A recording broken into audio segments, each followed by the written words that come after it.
Are we going? Yeah, we're on. We're Sounds live. good. Hi everyone, welcome to the Butterfly Babes pod. I'm Jami. I'm Tehya. And this is episode 14. Yay. Woo! Alright, let's pull a card. How's your day or your morning? It's a good morning. Wednesday mornings, can't complain. What have you been up to? Did you do anything last night? I just trained and recovered. That's good. Yeah. So, Tuesday night, is that gi? It's no gi. No gi. Yeah, gi is Monday, Wednesday, Friday, and then no gi's after. And then Tuesday and Thursdays, it's no gi, and then MMA after. Ooh. What do we get? So we got Son of Cups, Charm. Because I don't feel very fucking charming right now. If I were to refer back to the traditional deck and what that means, I would say it just means hold on tight. It's almost like something good is coming. Okay, wait, do you want to explain the full moon to us that just happened? Yes. Okay. So there was a full moon in Sagittarius, and I don't know, there's just something weird going on. I don't know if it's just like me or if it's other people, but I was really tired this full moon, and usually I like am so awake. Usually the moon like really makes it to where I can't sleep, and I'm just like so in my head about things. How did you feel like in your energy body? Well, honestly, I got my period. You did? So around the full moon, so I was just feeling a little tired and off. I don't know, the energy was kind of weird. And that's the thing too, like the energy has been so backwards. I need to really see what's going on in the sky. I haven't really looked, but even like with it being Gemini season, like I feel like now is the time where everyone should be like social and mingling and making new friends and blah blah blah, but it's almost like the opposite. I feel like everything that's going on right now is happening on the inside. Yeah. I wonder where Neptune is. We were facing duality in order for our brains to expand and for our soul to expand. Yeah. That's what I kind of got from it. Okay. Yeah. I like that though. Mm-hmm. I feel like there needs to be good things happening in the world right now with everything going on. Dude, it's crazy. Yeah. Oh, the world is a scary place. And I think as an empath, we're all feeling the heaviness of it right now. You said you were doing some research this morning on this stuff. Yeah, so I mean, we could talk about it, what's going on in Palestine right now. I just want to spread light and awareness on what's going on and sending prayers to everybody that's over there. It's super sad and tragic, and honestly, I don't really wish that on anybody, what they're doing to children and just everybody over there. So basically, over the weekend, what happened was there was a refuge camp in Rafah in Palestine, and what they've been doing is they've been pushing everybody from this edge, and now they're all the way at the edge of Palestine, and they're just like bombing, and people have nowhere to go. So there's like 1.4 million people in like this little area in Rafah, and they said, oh, you're safe there at the refugee camps, you're safe. And then they proceed to bomb them in the middle of the night. I have a really hard time watching the news and like keeping myself educated about this, and like because it does break my heart so much. Like I would love world peace more than anything. We've lost our sense of connection, and I think that's like the sad part about it is like at the end of the day, we're all humans. Like, we're all the same. It doesn't matter where you're from, what skin you have. We're all humans. So it's like, why can't we come together and live a beautiful, peaceful life?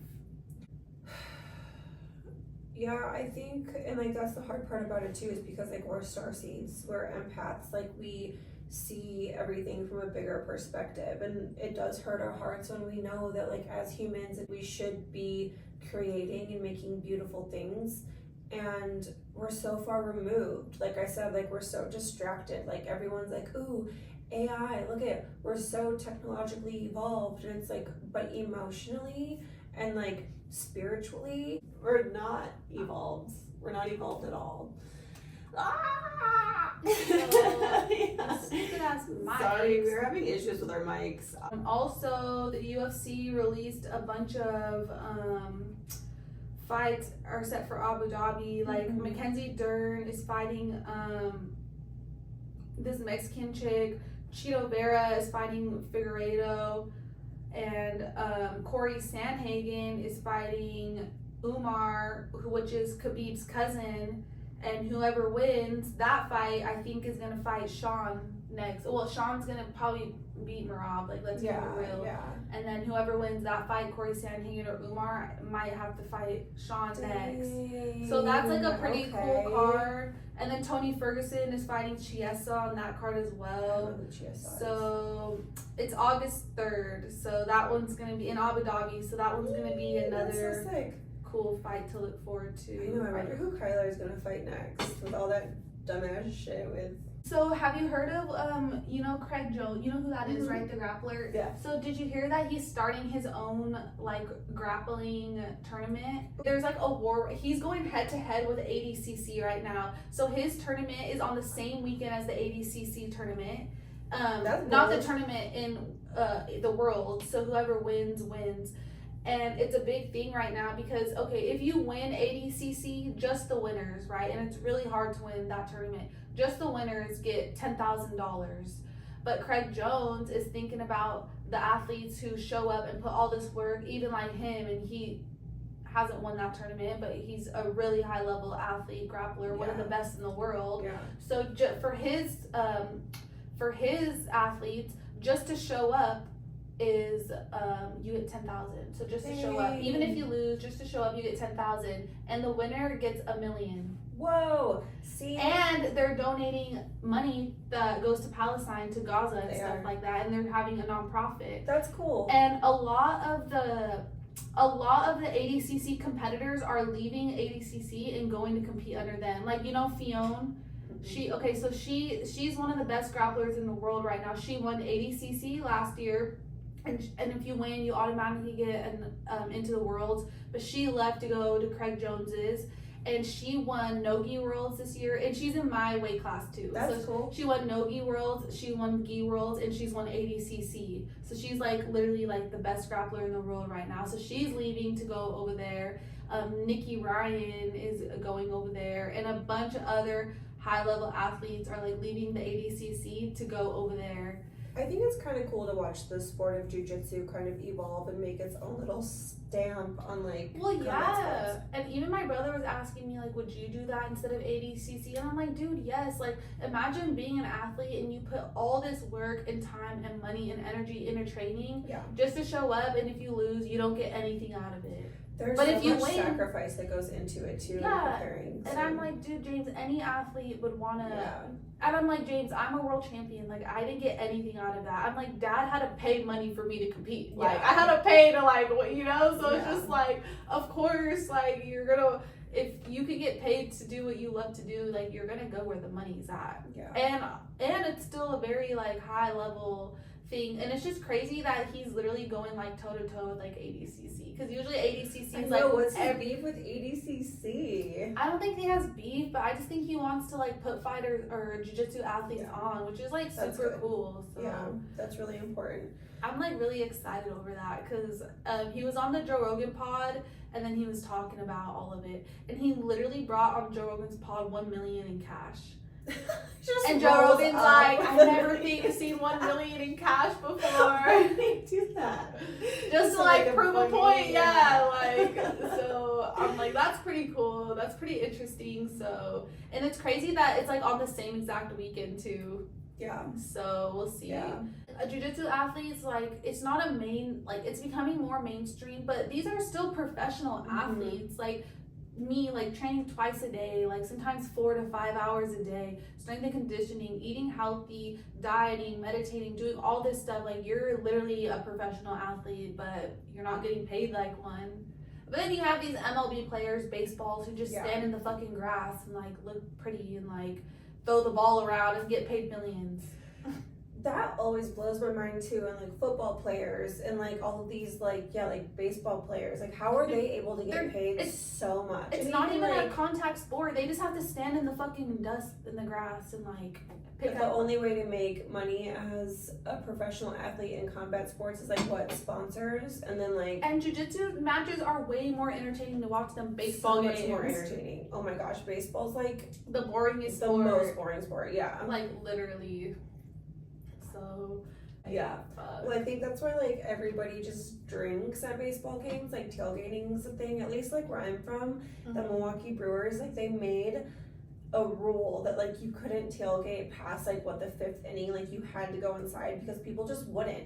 The only reason why they would go to baseball games is to tailgate. Yeah. That's me. Like, I'm here for the margarita. I know, exactly. But, like, basketball is pretty entertaining. I like the basketball. playoffs are going off right Hockey, now. And, like, my boyfriend's really into basketball, so, like, that's more entertaining to me. Or football's pretty entertaining too. I get so mad at football though because I'm like, okay, I get it, but I also don't. Like, you get the ball and then you like run into the big crowd of people, and I guess I get it. Like, you're like trying to like move down, and you're also. I know sometimes it is like, okay, why are you guys just running head on into like 10 people? And then you're like, oh well, it's their job, it's the other people's job to like push everyone out of the way. Or like, you have at that. Or the quarterback has to throw it. And then you have to like run, and then like hopefully your guy like catches it, can like run away or whatever. Yeah, which I mean that sounds like way more fun. Like, are they gonna catch it? But I guess there would be more interceptions. But then if you're the quarterback throwing it, you have all these like linebackers running at you, trying to like tackle you and stuff. Yeah, I don't know. And getting concussions and all that. Dude, I was watching this documentary with Key and Ez once, and they were like showing how football players have such terrible head injuries, and it was so graphic and like so high quality. I'm like, why would you ever want to play football? But then you're dating an MMA fighter.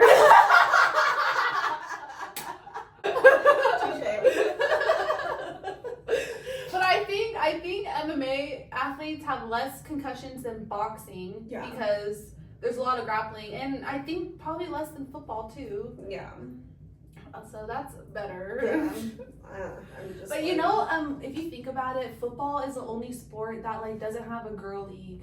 Cause like baseball has softball. I know the only girl league they have with football is like girls that like run around in lingerie. But that's not like a real sport. Yeah. Like, but honestly though, what girls would want to play football? Like, I don't want to just ram into people. I don't know. Like, well, there's girls that play roller derby. You know, like I don't play any sports. And well, there's girls that like fight and all that. But I guess not enough girls want to play it, or like it wouldn't make money. Yeah. Because I'm like, that's like really the only sport that like doesn't have a girl league or girls that play it. So. Yeah, I don't know. I feel like women don't really get a lot of opportunity in sports, but that is a whole other conversation. Right. So what do you have planned for today, Jane? I am going to take Kyler to Mesa to get his shoulder looked at. He has his first physical therapy today. Jamie is the best girlfriend in the world. I'll tell you guys that. She loves her man. I do. And it's nice that you don't have work this week too, so you get a little time off to yourself. It's been nice to just, like yesterday I slept the whole day, and I didn't realize how much I needed it. Like, my energy body was just like, sleep, and it felt so good. So today is Wednesday, so I have training tonight for 2 hours, and I'm probably gonna like maybe make some meal preps, make some food, hopefully go to the store and get some stuff so I can cook. I know, I need to go get groceries, and I need to go to Target. Me too. I need like dish soap and just dumb stuff. What are they barking at? Oh my god. Okay, we'll just cut this part out. They're going back and forth with the other dog. Oh, okay. Does Poppy bark too? Because normally see. Oh my gosh, no. Okay, yeah, thanks for tuning in. Thanks for listening to episode 14.